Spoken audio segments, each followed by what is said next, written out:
Hello and welcome to our video all about the updates to in-app guidance in the Winter 21 release.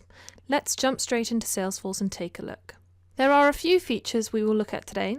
One of the main highlights is the fact that we can now create single prompts and walkthroughs on the new edit and clone pages. This means we can really take advantage of the power of walkthroughs to take a user through a process. We'll demo this using a walkthrough. So here we are setting up a new walkthrough, and our first step is simply in the Accounts homepage. In the text, we will direct the user to create a new account record. Here is the second of our three features. Our prompts can now be branded with our theme. The selection we make in our first step determines the theme for the full walkthrough. If you want to change the theme and colours available, just search in the Setup menu for themes and add your own.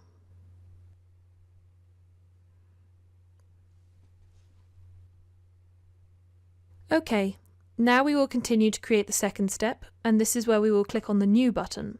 It's a nice feature that by creating our second step here and choosing the New button for our second screen, our users will be automatically taken to this page by clicking Next on the first prompt. Finally, we'll complete our walkthrough with our third step, where we will direct our users to click Save and successfully create a record. You should always choose a floating prompt for pop-up modal windows like New, Edit and Clone. Otherwise, the docked prompt appears behind the window. Another restriction is that we cannot add more steps beyond the modal window in this release. I'm sure we'll see more updates to this in the future releases though. Remember, we still have to complete the settings for our walkthrough, and this hasn't changed in the Winter 21 release until we get to the final step. Here, you can get the direct URL to this walkthrough. So if one of your users needs some help creating accounts, you can send them this link and they will get taken through the process. To end our demo, let's just test out our walkthrough and we can see what we have completed.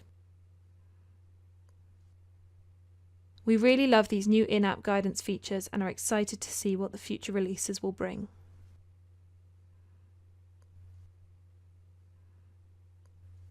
Thank you for watching. See you next time.